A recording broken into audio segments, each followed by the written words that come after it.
একজন স্বার্থপর বন্ধু তোমাকে অন্ধকারে ফেলে রেখেই চলে যাবে, কিন্তু একজন সত্যিকারের বন্ধু তোমাকে সেই অন্ধকারের মধ্যে আলো দেখিয়ে নিয়ে আসবে।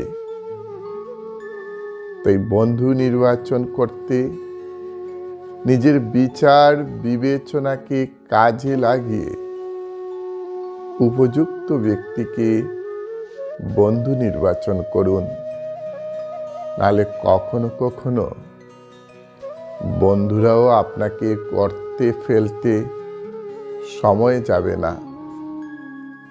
ভালো বন্ধু নির্বাচন করা খুব কঠিন, তবুও আমাদেরকে ভালোভাবে দেখে বন্ধু নির্বাচন করা উচিত।